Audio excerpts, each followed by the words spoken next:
Saudara, pada saat-saat ini kita sedang masuk dalam era yang sulit.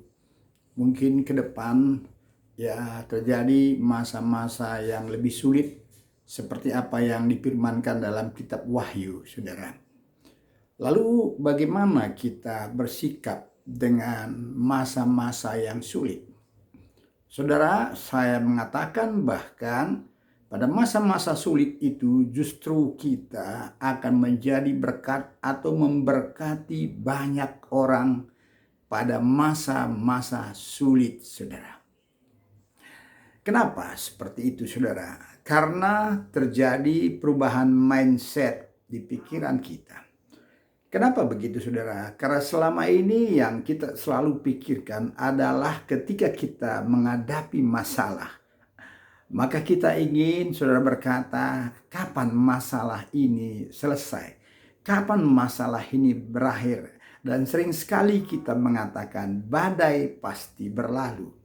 Tetapi saudara, kalau kita tidak mengatakan seperti itu, artinya saudara, kita bisa menerima kenyataan apa yang kita alami sekarang. Maka saudara, itu akan mengalami sesuatu yang baru dalam cara berpikir kita. Ya, ketika kita berkata, aku siap di dalam situasi apapun Tuhan, waktu kita perkatakan itu, maka mindset kita, cara berpikir kita siap. Saudara, tidak selamanya saudara apa yang kita alami di depan itu baik-baik saja. Kalau kita melihat sebentar, saudara ya, bagaimana itu tentang cerita Sadrak, Mesak, dan Abednego. Saudara, dengan singkat kata, begitu Sadrak, Mesak, dan Abednego itu mau dihukum dan dilemparkan ke perapian yang panas itu, saudara. Sadrak, Mesak, Abednego nggak bilang, dalam nama Tuhan, perapian itu padam. Dalam nama Tuhan perapian itu padam. Atau dia katakan, aku pasti setelah perapian itu akan mengalami sesuatu. Tapi apa yang dikatakan oleh Sadrak, Mesak, Abednego? Dia katakan, aku tahu bahwa Tuhanku bisa menolong kami, bisa menyelamatkan kami, kalaupun kami masuk ke perapian. Tapi kalau tidak pun ditolong, itu tidak apa-apa. Saudara, ada sesuatu kepasrahan kepada Tuhan, kedewasaan bersikap kepada Tuhan di dalam menghadapi kesusahan-kesusahan yang kita akan hadapi di depan. Saudara, ingat saudara ya, seperti yang saya katakan tadi, kalau selama ini kita selalu mengalami kesusahan, maka kita selalu punya impian bahwa esok lusa akan baik. Ekonomi akan lebih baik. Saudara, seolah kita, saudara, tidak menikmati keadaan yang Tuhan izinkan yang kita alami sekarang. Tetapi saudara, kalau persoalan itu tak henti-hentinya, kita nggak tahu saudara ke depan apakah kesusahan itu semakin menjadi-jadi.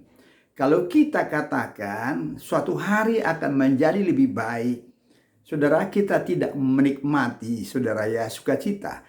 Bahkan saudara, ketika ekonomi itu lebih sulit, maka biasanya kita akan sulit memberi kepada orang lain. Karena selalu kita berpikir bahwa kita masih kurang. Kita bermasalah pada masa-masa sekarang ini. Tetapi waktu kita katakan, Tuhan, aku bersyukur dengan keadaan ini. Aku siap Tuhan, masuk ke perapian itu pun siap. Aku senang. Kata Paulus, aku siap di dalam sakitku. Karena di dalam sakitku ini aku senang, aku kuat. Saudara, sikap yang berbeda.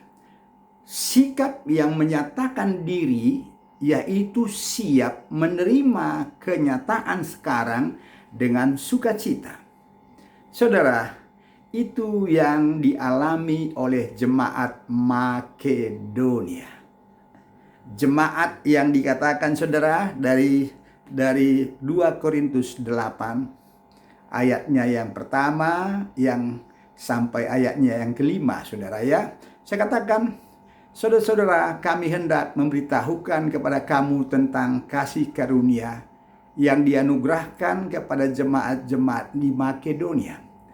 Selagi dicobai dengan berat dalam pelbagai penderitaan, sukacita mereka meluap, dan meskipun mereka sangat miskin, namun mereka kaya dalam kemurahan. Ya, sampai di sini aja kita baca, saudara ya.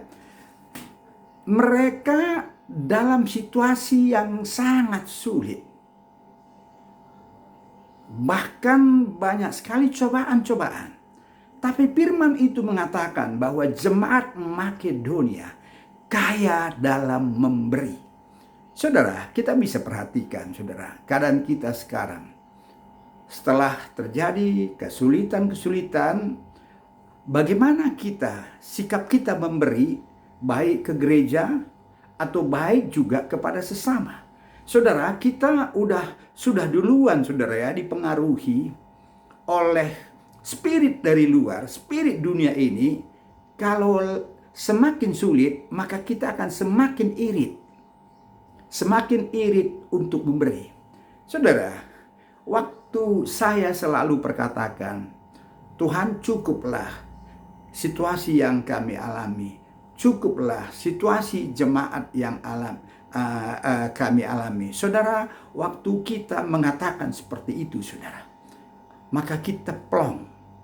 Kita menerima keberadaan kita itu, saudara, dengan sukacita. Lalu dari situlah, saudara, kita punya kemampuan untuk mengirit atau memperkecil semua pengeluaran-pengeluaran yang sebetulnya selama ini tidak penting. Katakanlah, saudara ya, soal makan. Yang dimana selama ini, saudara, kita makan itu berlebihan, saudara. Waktu kita berkata, aku irit ini, aku irit lagi bagian ini, aku irit listrik ini, saudara. Waktu kita melakukan itu, justru ada kegembiraan di dalam hati kita. Kenapa? Karena waktu pertama tadi kita sudah berkata, Tuhan, aku siap. Aku senang waktu kita katakan itu, maka di dalam kesederhanaan itu, saudara, kita sangat bersuka cita. Waktu kita merubah menu makanan kita dari ayam ke tempe, saudara, sukacita, saudara. Akhirnya pengeluaran-pengeluaran yang lain kita irit, tetapi bagian pemberian kerannya itu kita perbesar. Kita perbesar. Di masa sulit, tetapi keran pemberian itu kita perbesar. Itu maka dikatakan kepada jemaat Makedonia, mereka kaya dalam memberi, dan dikatakan sukacita mereka meluap waktu susah, saudara-saudara. Sukacita mereka meluap waktu keuangan itu sulit, teman-teman. Ya, mari kita menyongsong masa depan. Saya katakan, mau sulit, mau nggak sulit, hati ini akan sukacita, Tuhan. Siap, plong. Semua bisa kutekan supaya aku bisa memberi pada masa-masa yang sulit. Saudara, dengan selalu saya perkatakan itu, baik kepada diri saya, baik kepada diri jemaat, sepertinya tidak ada lagi rasa takut, saudara. Ternyata, saudara ya, karunia memberi itu semakin bertambah-tambah kepada kita, seperti yang dialami oleh jemaat Makedonia. Saudara, kita tidak akan takut. Mari kita song-song masa depan, apapun keadaannya. Apakah perapian, apakah lubang singa, kita percaya di dalam perapian sekalipun, tak satu helai pun rambut kita yang akan terbakar. Tuhan Yesus memberkati. Amin.